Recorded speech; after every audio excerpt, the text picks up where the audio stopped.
Dende 1888 a Escola de Artes e Oficios Mestre Mateo adícase a formar todo tipo de novos deseñadores e artesáns. Hoxe imos cruzar as súas portas para coñecela na actualidade.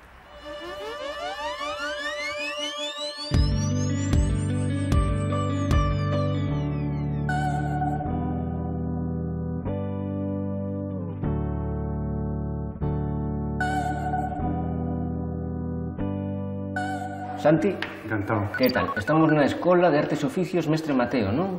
Estamos na Escola de Arte Superior de Deseño Mestre Mateo, anteriormente chamada de Oficios Mestre Mateo.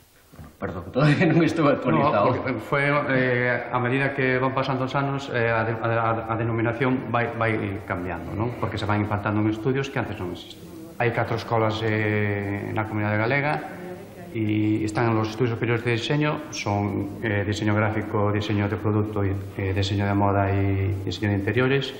A Escola Mestre Mateo imparte diseño de moda e diseño de produto, en exclusividade en toda Galicia. En ciclos... En ciclos superiores temos fotografía, temos técnicas escultóricas, temos xoiería e temos arquitectura efémera. Cantos alumnos tedes, máis ou menos? Temos actualmente, entre todos os cursos, sobre 415 alumnos.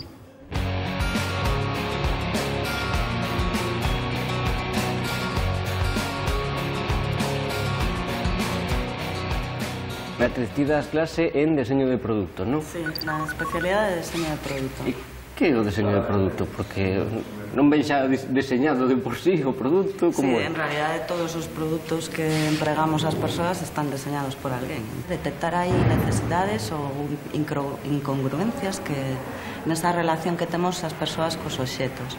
E a partir de aí pensar como mellorar esa relación entre persoa e obxeto, que é o traballo do deseñador de produto. E buscar produtos e ideas que aporten funcións que non están resoltas. E como se ensina eso?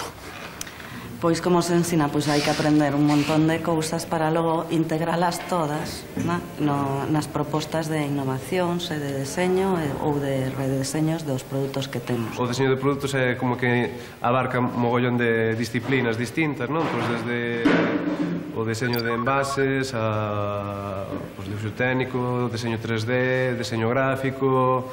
Hai, pois eso, unha chea de disciplinas que conversen todas para diseñar un produto que, claro, convertese nun mundo moi amplio. E ti xa controlabas de 3D, de desexos e tal? Non, a verdade que, a ver, facía así as miñas chapucillas na casa cas ferramentas que tiña e tal, pero aquí foi onde aprendín, pois eso, a maioría dos softwares, de máis programas para eso, para diseño gráfico e diseño 3D. Algúnas asignaturas temos de empregar o taller e logo tamén de traballar en digital, de prototipar de forma virtual para probar ideas e tamén para comunicar os deseños e que se podan ver antes de que existan en realidade e logo traballar pois con planos e información técnica que iría para a fabricación, para que eses produtos se podan fabricar a nivel industrial e logo pois hai asignaturas de debuxo máis tradicional para bocetar, pensar ideas. E creo que vos axudades destas impresoras 3D. Sí, a verdade é que isto pois o que permite facer os prototipos e probas das ideas que están pensando na clase de unha forma rápida e barata e sinxela. Un proxecto que fixemos no primeiro cuatrimestre de recipientes de unha baixela doméstica.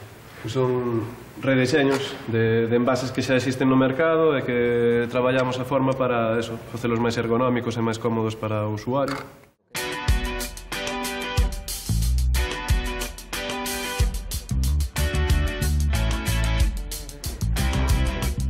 Ti das clase en deseño de moda, non? Como é este curso? A especialidade de deseño de moda son 4 anos.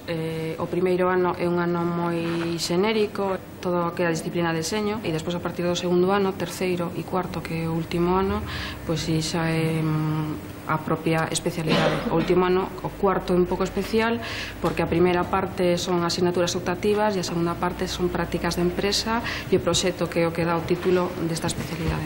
Teño unha formación completa en todos os ámbitos, tanto a parte de estilismo como a parte de modelismo, que ten que ver co patronaxe, pero, especificamente é deseño de moda.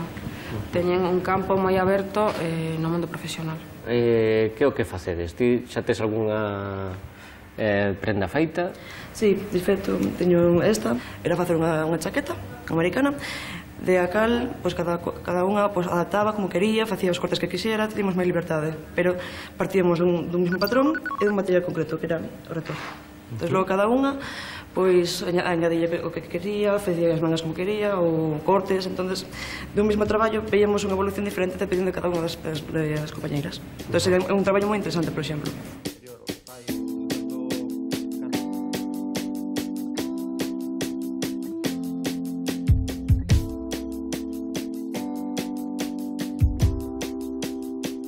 Bueno, Álvaro, ti es profesor en arquitectura efímera.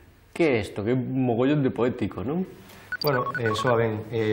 Arquitectura efímera, a xente que ven a estudiar este ciclo, pois o que se pretende é que adquira todos os coñecementos para poder facer instalacións efímeras de diversa índole. Poden ser stands feriais, poden ser escenografías para medios platós de televisión ou teatrais, poden ser pequenas pezas así como de refuxio ou habitacionais, pequenas células habitacionais,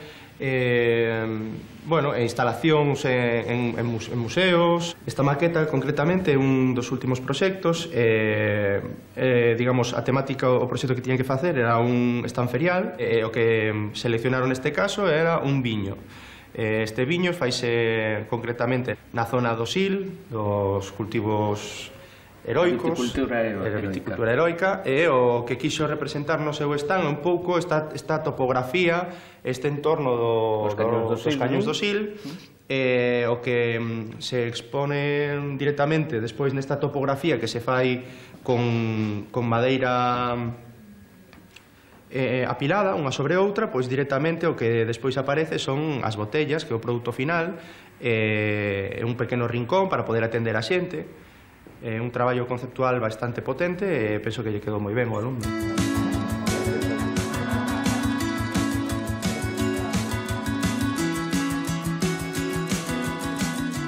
Bueno, pois a verdade é que empezamos, primeiro propónse un tema sobre o que teñen que investigar os alumnos, despois eles fan un poquinho as súas pesquisas, traballan sobre eles, e primeiro traballan normalmente sobre papel. Unha vez que teñen xa un pouco a idea dominada e determinada, pasan a facer os primeiros prototipos, que despois, cando resultan, acaban sendo pezas como as que levamos nos hoxe postas, que son deles dos alumnos de primeiro deste ano, no taller da escola. Como é o proceso para facer unha xoia? Pois mira, neste temos aquí o proxecto, e ele inspirouse na parte de abaixo, na parte esta da carpeta, entón despois fui facendo unha extracción, e fui sacando ideas, facendo aí uns pequenos debuxos, e pouco a pouco vais colocando o que che gusta, o que non che gusta, se hai algo e non tal, cámbialo. Vas mirando pouco a pouco, a maqueta sempre axuda moito por eso, porque podes ver en realidad como pode chegar a ser, e ao mellor xa facendo a maqueta xa te das conta de que é imposible facela, entón hai algo que fallou, tens que volver hacia atrás, así, pouco a pouco. E de que está feito o material? Este de plata, o pincho é de cobre, pero a plata ten diferentes texturas, como rebañado, pois aquí fixolle como unha especie de rede. Bueno, isto tamén é madera.